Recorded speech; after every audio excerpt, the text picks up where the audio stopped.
भोगना पसंद करते हैं पर हमें नहीं मिलता तो तनाव होता है। भोग लेते हैं तो क्या संतुष्टि मिलती है? ये भी नहीं मिलती है। ये भी एक कारण है। इसीलिए कहा जाता है कि ये ज्ञानेंद्रिय और कर्मेंद्रियों के पीछे नहीं जाते। जरूरतें जो होती है ना, जरूरतें पूरी किया जाता है, इच्छाओं की पूर्ति नहीं किया जाता। इच्छाओं की पूर्ति और जरूरतें ये दोनों अलग चीजें होती हैं।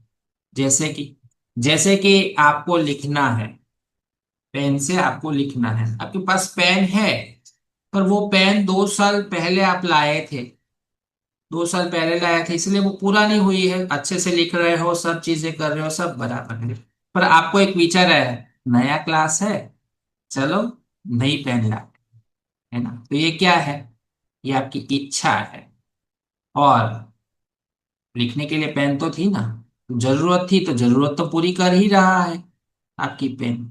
तो ये जो इच्छा है और ये जरूरतें होती है ना, उनमें से जरूरत को हमेशा चुनना चाहिए, इच्छाओं को नहीं चुनना चाहिए। यदि हम जरूरत को ही हमेशा चुनते रहेंगे तो कोई मन चंचल नहीं होने वाला है ना? तो ये बात हमेशा ध्यान में रखना चाहिए, और यही तनाव का कारण बनता है कि जब हम इच्छाओं को पोषित करने के लिए उसके ऊपर लगे रहते हैं तो हमें समस्या आती है। योग का जब हम अभ्यास करते हैं, सबसे अच्छा ये होता है कि हम संतोषी हो जाते हैं, हम कम में चलाना सीख लेते हैं, हमें ज्यादा चीजें नहीं चाहिए होती है, हम कम में गुजारा कर सकते हैं, ऐसा हमारे भीतर स्वतः ही भाव आता है।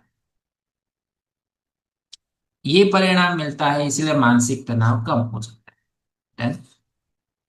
तो योग द्वारा चित्त की वृत्तियों पर अंकुश लगाया जाता है, मन की चंचलताओं को यह कम करता है और मानसिक एकाग्रता को प्राप्त करता है। मानसिक रोग मन से निपजते हैं। यदि मन स्वस्थ होता है तो शरीर भी स्वस्थ रहता है। मन शरीर को प्रभावित करता है, क्योंकि जो हमारे मन में होता है वही शरीर में प्रकट होता है।